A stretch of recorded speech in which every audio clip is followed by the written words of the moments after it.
Bonjour à vous. J'ai pu lire il n'y a pas longtemps un article très intéressant sur le site de Focus on Family. C'est une association chrétienne américaine qui s'occupe des familles en particulier. Et il était question des finances dans notre famille. Comment garder des finances fortes dans notre famille au sein d'une crise économique mondiale qui est en place là maintenant. Et oui, tous les voyants sont au rouge et nous le savons, il y aura des situations de précarité nouvelles dans les familles et même les familles chrétiennes. C'est pour cela que je pense qu'il est important maintenant de parler sur ce sujet. Ma famille va peut-être entrer en récession.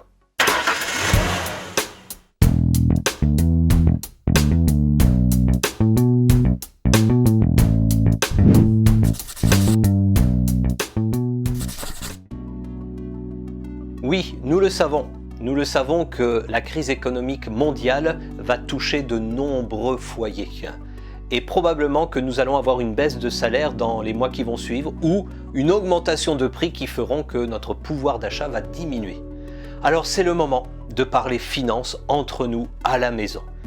Pour certains couples, le sujet peut être très conflictuel, même chez les chrétiens d'ailleurs. Mais dans cette période de grand stress, apprenons à nous poser paisiblement, tranquillement, il en va de l'avenir de notre famille, et parlons calmement de ce sujet des finances. Pour cela et pour vous soutenir dans votre démarche aussi, je vous propose 5 idées intéressantes.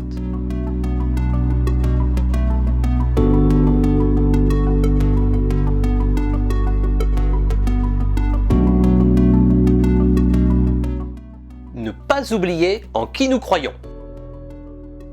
Alors, si nous avons décidé de vivre sur la base de la foi en Jésus, l'évidence, c'est de penser et agir en croyant fermement que ces promesses sont d'actualité pour notre famille.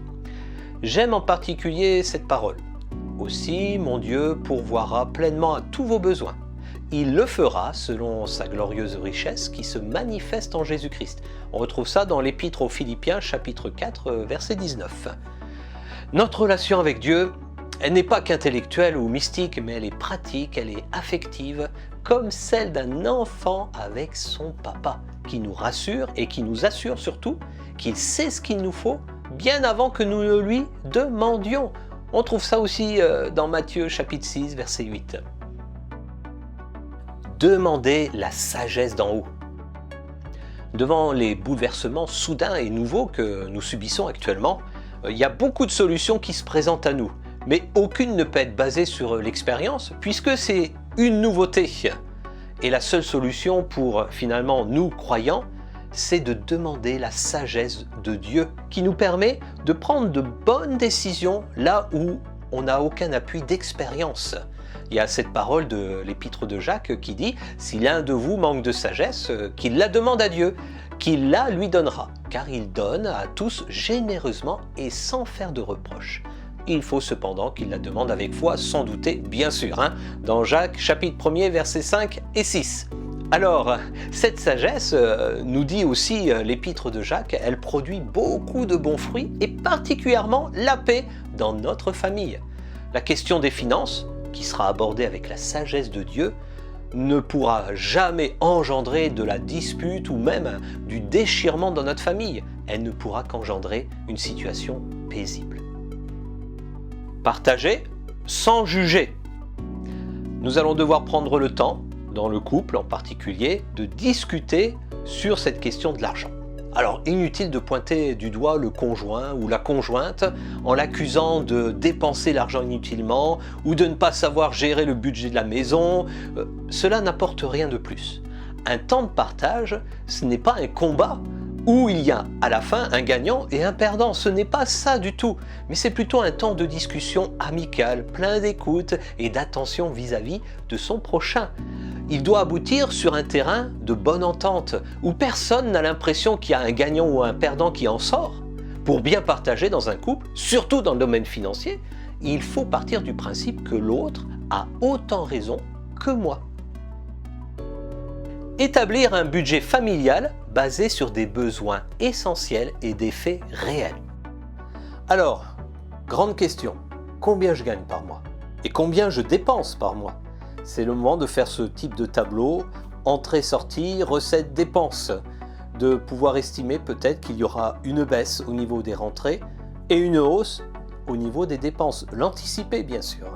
Au niveau des dépenses, il y a tout ce qu'on appelle dépenses incompressibles. C'est important de les écrire, du genre le loyer, les remboursements de prêts, les factures d'électricité, tout ce genre de choses. Et une fois que cela est fait, regardons nos dépenses qu'on peut appeler superflues. Est-ce qu'il n'est pas temps maintenant de dire je vais suspendre l'abonnement à tel service de streaming audio ou vidéo, je vais peut-être diminuer ce gros forfait portable, mobile pour en prendre un plus économique? Est-ce qu'il n'est pas temps aussi avec ses enfants et ses ados de discuter sur ce sujet des finances en disant telle sortie dans ce grand parc d'attractions est trop coûteuse, nous ne le ferons pas cette année. Tel vêtement de marque est trop coûteux, on va baisser notre niveau de dépense à ce niveau-là. Ça n'empêche pas qu'on peut se retrouver en famille et avoir des loisirs très peu coûteux et vivre de bons moments ensemble. C'est le moment, tous ensemble, de revoir sa façon de consommer et de dépenser. Et le plus important, à mon avis, ne pas oublier les pauvres. Et pour moi, finalement, c'est la plus importante de toutes. Parce que la Bible m'interpelle et Jésus et Dieu insistent à ce niveau-là. Souvenez-vous des pauvres. Il ne faut pas que cette période de crise financière nous enferme dans un protectionnisme familial. C'est-à-dire, on ne pense qu'à notre maison, qu'à notre famille et le reste du monde, on ne le considère plus. La mission de tout chrétien est d'aller vers son prochain, de lui faire du bien, de le bénir, quelles que soient les circonstances et en particulier aujourd'hui même. Il faut garder intacte notre générosité envers ceux qui sont dans le besoin. D'ailleurs, peut-être que la réponse à la promesse « Mon Dieu pourvoira pleinement à tous vos besoins » passera par vous, par moi, où on ira aider quelqu'un qui est dans le besoin et il pourra remercier Dieu parce que Dieu a répondu à sa prière. N'oublions pas, Jésus n'est pas venu avec un héritage financier sur terre à partager avec les hommes. Et pourtant, il a nourri des foules entières. Il a été généreux jusqu'au bout, sans penser qu'à lui, mais surtout penser aussi aux besoins de ceux qui l'entouraient. Dieu veut se servir de nous pour bénir notre prochain qui est dans le besoin, ne l'oublions pas. Ma famille entre en récession? Une malédiction? Une épreuve qui tombe sur nous? Non, pas du tout. Considérons plutôt cela comme une occasion de se recentrer sur l'essentiel par rapport à la gestion de notre vie quotidienne dans notre maison. Prenons aussi ce temps de partager sur des sujets que peut-être on n'a jamais abordé avec nos enfants.